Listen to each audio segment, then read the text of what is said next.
The lighthouse never rang a bell. It made no sound to tell the world it was waking. It simply breathed gently through the slow turn of its lanes, and let its light rise into the sky as if remembering something that had once mattered. A rhythm had begun to grow in him that didn't belong to anything before this place. He didn't need an alarm or a bell. His breath aligned with the lighthouse. His pulse moved with the waves. He dressed without sound and stood by the highest window, while the clouds still held the color of ash. The sea seemed to lean into it. The fog, when it came, parted around its glow. A small chest at the foot of the bed held an extra blanket, some old maps, and a few folded pieces of paper with no writing on them. The window was small and round, like a ship's porthole. Dozens of bottles stood in neat rows. Some glowed faintly. Others were dull. A few were completely dark. The air was cooler here. The boy could feel it sinking into his skin. It smelled of ocean and something sweet, like fruit just past ripeness. Through it, he could see the edge of the cliff where the grass bent in the wind, always toward the sea, never back. Others say they wait to be dreamed again. I'm not sure anymore. I used to know, but things change. That's the way of dreams. They walked down the long stair that led to the base of the lighthouse. One had a soft green light, barely more than a glow. It pulsed slowly, like a heartbeat. He reached toward it, then stopped. Behind the outer wall was a door the boy had not seen before. It was narrow and made of iron. The keeper pulled a long key from his coat and turned it slowly. The birds adjusted their flight, making soft circles around the tower's top before moving on. They never spoke while eating. The boy didn't mind. There was something comforting in the silence. It was not cold. It was not sharp. It was like an old coat that no longer fit but was too soft to throw away. He brought it closer to his face. The light shimmered, a child's laughter echoing. Then it faded. The boy watched them every morning now, just before they vanished from sight. The boy followed, and the iron door closed behind them with a soft sigh. He had begun to wake earlier than the keeper. It wasn't on purpose. It simply happened. The room he slept in smelled of salt and parchment. The sheets were coarse but clean. But most forget, or they wake up too quickly. Or the world pulls the dream apart before they can hold on to it. That's what we do here. We hold them a little longer. We give them a place to rest. Breakfast was always the same. Tea, bread, sometimes a slice of hard cheese if the keeper remembered to take it from the cellar.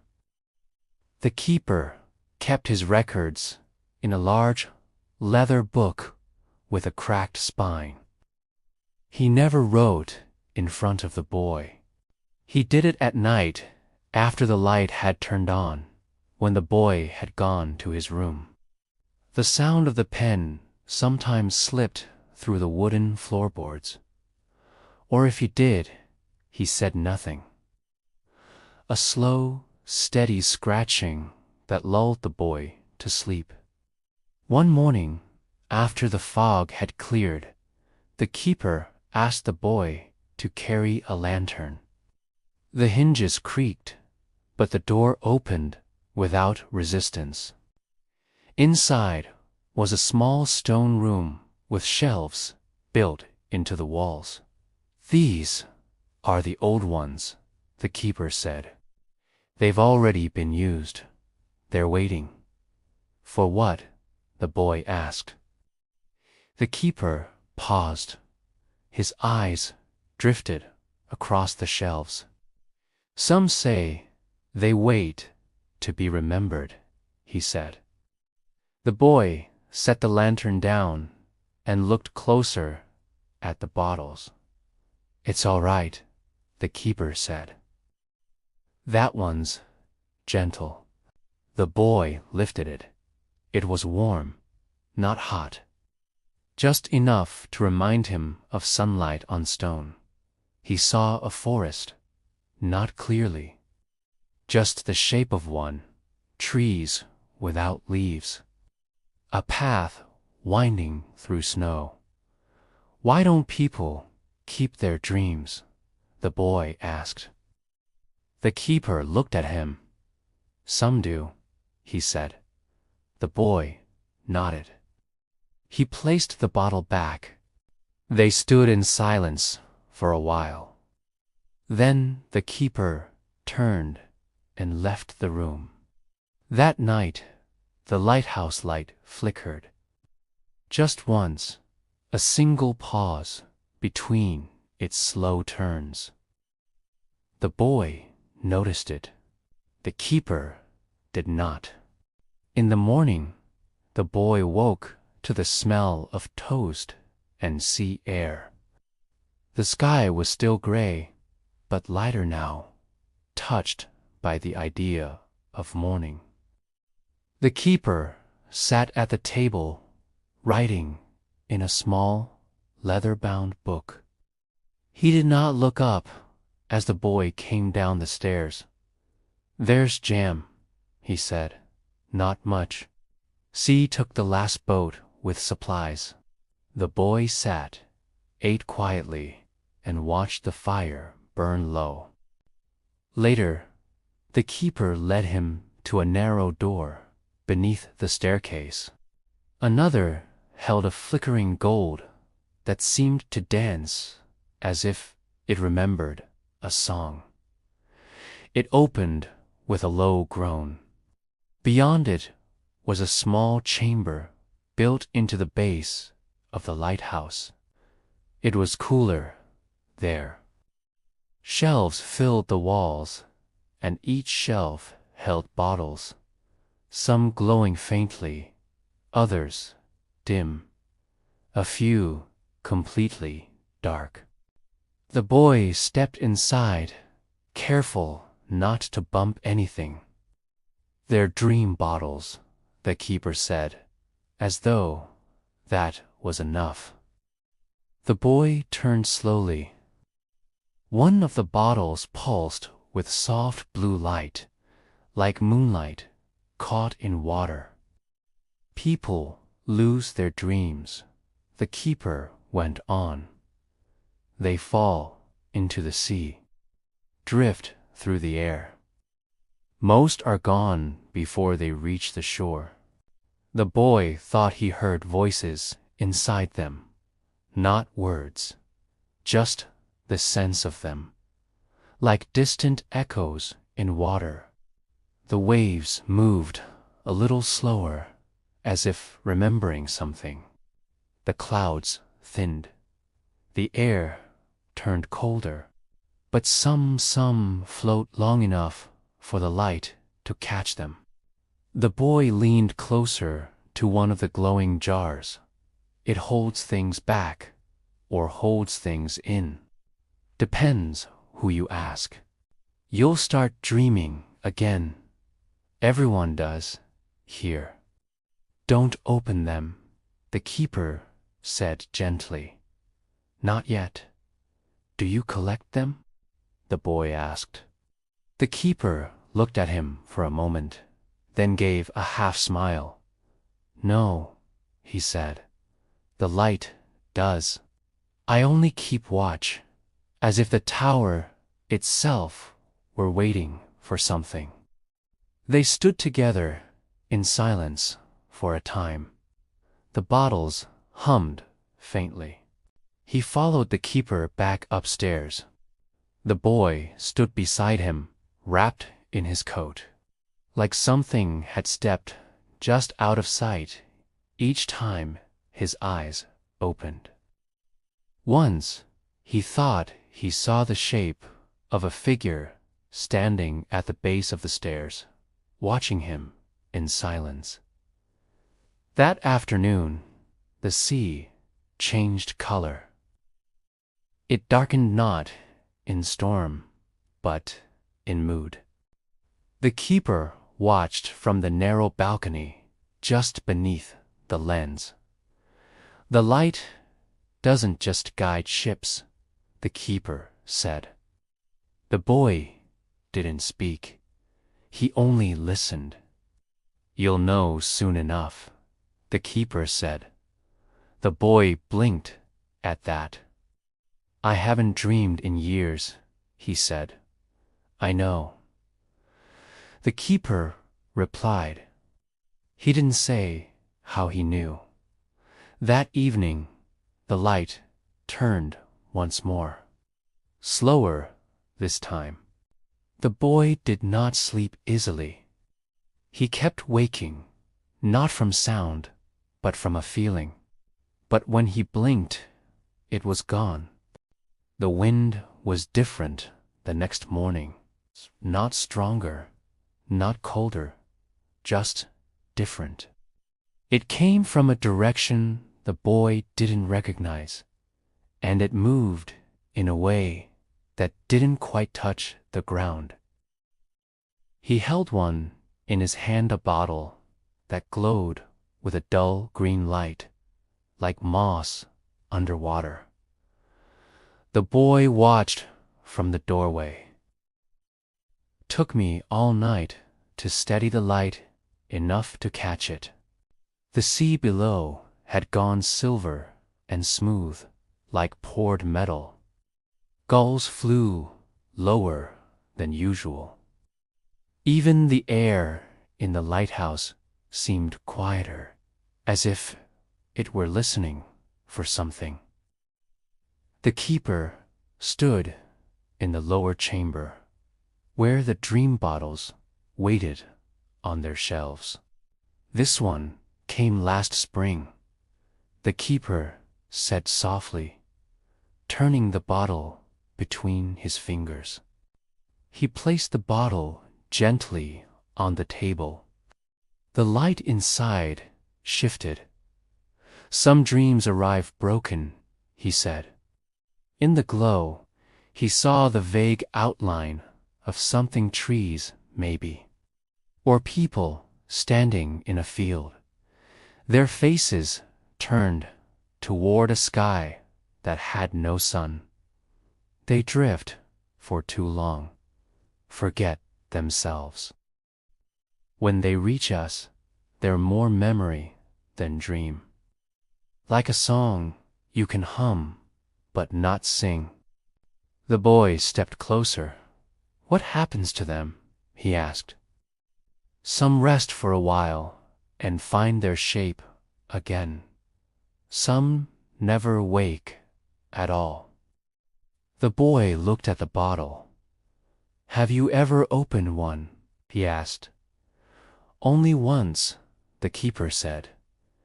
Many years ago, I was careless. I thought I knew what I was doing. What happened?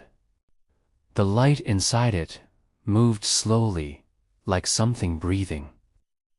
I got lost in it, just for a moment, but it was enough. Took me 3 days to find my way back." He turned to the boy. "That's why you wait, until you're sure the dream belongs to you. Until you're sure you can return." The boy nodded. That night, a new bottle appeared. It wasn't found. It wasn't brought in. It was just there. A small house at the center.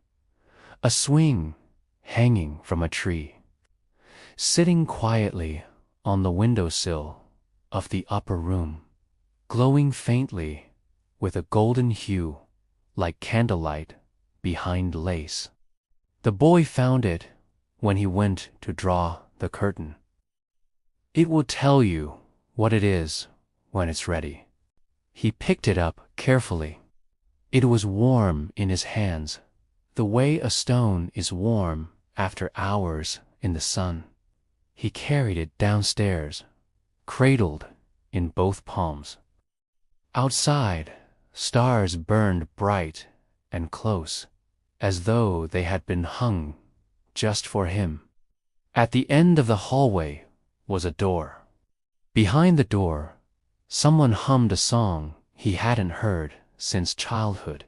The keeper looked up from his writing as the boy entered the room. He raised an eyebrow. "That's not one of mine," he said. A fine mist settled over the cliffs. The light of the sun turned the sea pale and uncertain. The keeper worked silently, polishing the great lens of the lighthouse, whispering to it as he moved. The boy sat on the stairs and watched. The boy shook his head. "It was in my room." The keeper stood, crossed the floor, and examined the bottle. He didn't touch it. "This one came for you," he said. "That happens sometimes." The tower listens. The boy stared into the bottle.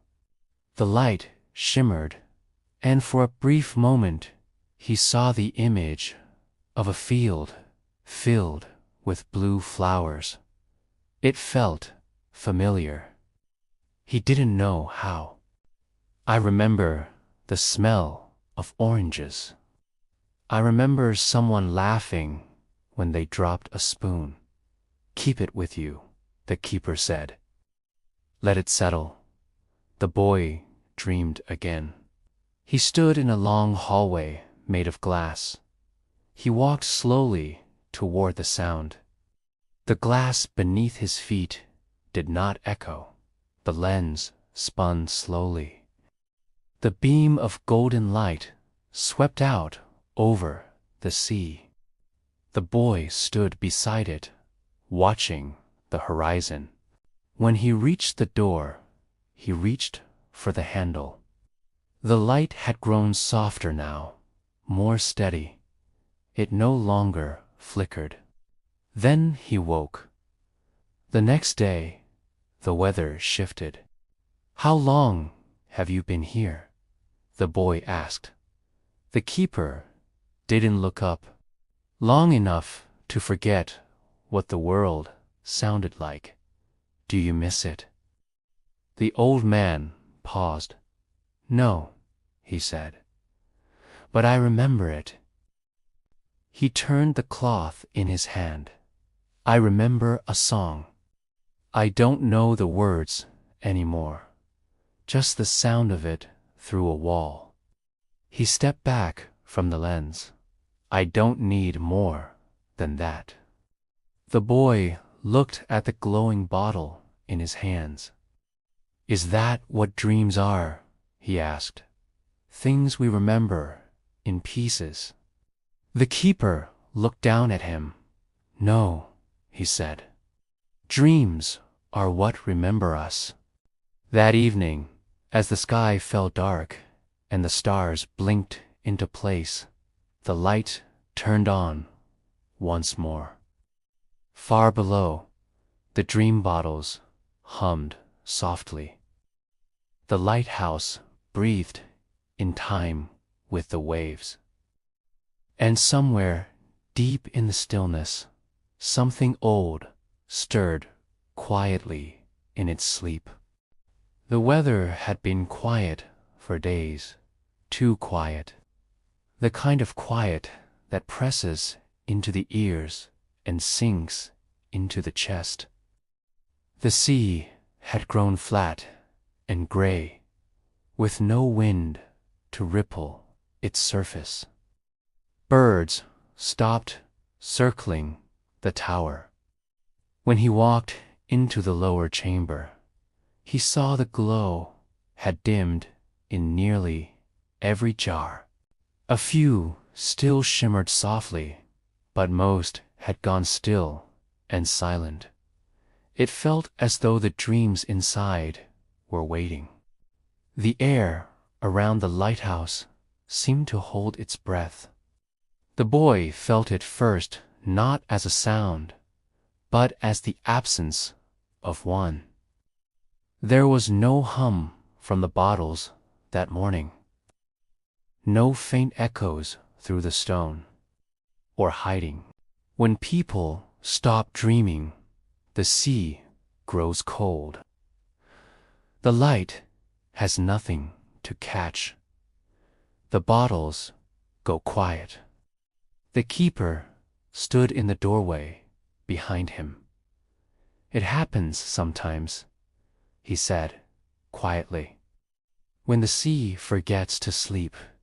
The boy turned to look at him. One near the bottom shelf flickered once, then went dark. "What do you mean?" "There's a balance," the keeper replied, "between what we dream and what we leave behind." The boy looked again at the dim jars. The horizon was barely visible, blurred by low mist. No stars reflected on the surface. It was as if the sky had forgotten to reach down. "Can it be fixed?" he asked. The keeper was quiet for a long moment. The golden beam it cast over the sea wavered once just slightly, but enough for the boy to feel it in his chest. "I don't know," he said. "Sometimes it passes on its own. Sometimes the tower waits. Sometimes it needs something more." He didn't say what. That night, the lens turned slower than usual. Inside were 4 small bottles, each empty, their glass smooth and clear. He placed one on the table. From the top of the tower, he looked out over the still water.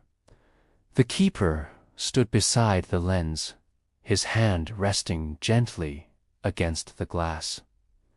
"We may need to send a dream," he said. The boy turned toward him. "I thought we only collected them." The keeper nodded. The sea did not speak. No waves broke with foam. No birds passed overhead. "We do, but sometimes a dream needs to be given back, returned to the sea to remind it." Remind it of what? He thought of the golden light, of the bottles on the shelves, of the swing beneath a tree that he didn't remember but somehow missed. Like a bell far away, under water. The bottle in his hand grew warm. The keeper's eyes stayed fixed on the dark water. That it is still allowed to dream. The following morning, the keeper brought out a wooden box. "This one's yours," he said. It will fill when the dream is ready. The boy stared at it. How will I know? The keeper gave a small smile. You'll feel it. Like remembering something you never lived. The boy carried the bottle with him all day. He walked along the cliffs, down to the rocky beach, back to the stone steps of the tower. He sat near the base of the lighthouse and closed his eyes. In the quiet, he tried to dream, not the way he had at night. Not the drifting, untethered kind of dream, but a quiet, awake dreaming. Then something stirred. The light in the tower flared slightly brighter. And below, in the dream chamber, a soft hum returned to the shelves. It was faint, like a hand brushing through grass. When he opened his eyes, it was glowing. That night, the keeper met him at the base of the tower. Is it ready? He asked. The boy nodded. He held out the bottle. The light inside was soft violet, like dusk seen through a window. The keeper took it, held it up to the lens, and said nothing for a long time. Then he opened the tower window, and without ceremony, he let the dream go. The bottle tilted. The light lifted into the air like smoke, then curled through the night and vanished into the fog over the sea. The boy held his breath. Nothing happened at first. Then, very slowly, the wind began to move. The sea had begun to dream again. Morning came slowly, pale and silver, soft as breath. The mist had lifted just a little. The sea below rolled in long, even waves. The birds had returned, not many, just a few, circling in wide arcs above the cliffs, but it was enough. Something inside him felt different, though he could not name it. He looked down at his hands. They were still the same, small, still uncertain, but something else had settled there, too. A quiet weight, like knowing the shape of something you'd never seen. The boy stood at the edge of the balcony beneath the great lens, watching the water move. He passed one to the boy and leaned against the wall. The keeper appeared behind him, holding 2 cups of tea. She took it, the keeper said, the sea. He nodded. She accepted the dream. The bottles are humming again. The light holds steady. They sipped in silence. Far below, a faint golden glow spilled across the rocks as the tower's beam turned, as though something long unfinished had been completed while no one was looking. The keeper looked tired, but in a peaceful way. You've done well, he said. The boy glanced sideways at him. Have I? You listened, the keeper replied. That's the hardest part. The sky above grew darker. They stood together until the wind began to rise. It came from the west now, sharp and clean, smelling of rain. A storm was coming. The keeper set his cup down. I'll be going soon, he said. The tower knows it. So does the sea. They sent me to learn again, or maybe to remember. The boy simply woke the next morning and knew. The golden beam arced across the sea, slow and steady, casting long shadows across the waves. The boy didn't speak. He waited. He checked the lens, cleaned the glass, lit the lamp. He opened the shutters as the sky darkened and the first stars began to appear. "I came here many years ago," the keeper continued, "after I forgot how to dream." He smiled softly.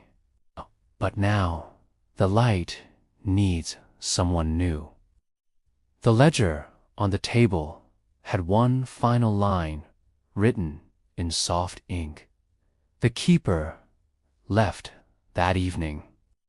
There was no farewell, no bag packed, no footsteps down the stairs. The chair by the hearth was empty. The great coat was gone from its hook. He listens.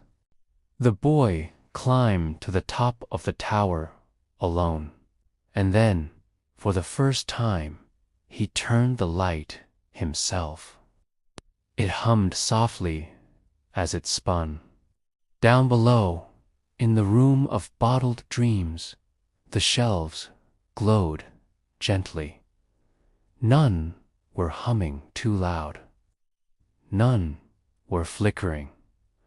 All were simply waiting. The boy stood by the window, the wind lifting the edges of his coat, and looked out over the endless, dreaming sea. Somewhere far off, a child would sleep tonight and see a light through the fog. A dream would make its way toward shore, and someone would be here to catch it.